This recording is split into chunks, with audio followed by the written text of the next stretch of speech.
eventually I realized that what I really loved was books, not just being an analyst.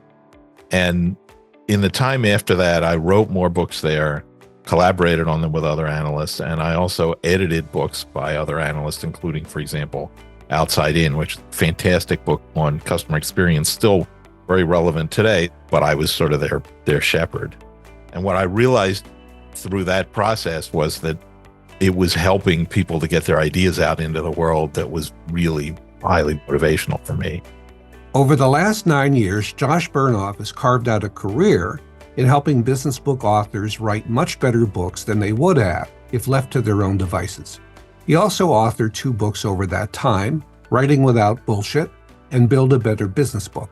Prior to that, for 20 years, Josh worked at Forrester Research, the global IT research company, where he co-authored a best-selling book called Groundswell about the impact of social media in its early years.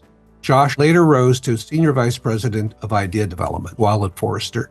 Now, over the last year, Josh worked on a study with 4 other companies that surveyed more than 300 business book and other nonfiction authors. Their survey asked these authors about the financial returns on their investments, both in time and in money. In this episode of Everything Thought Leadership, you'll hear Josh and I discuss his career in thought leadership, the business book ROI study findings that surprised him and me the most. And from that study and his long experience in helping thought leaders to write books, Josh will explain the keys to making the thought leader and ghostwriter relationship work exceedingly well.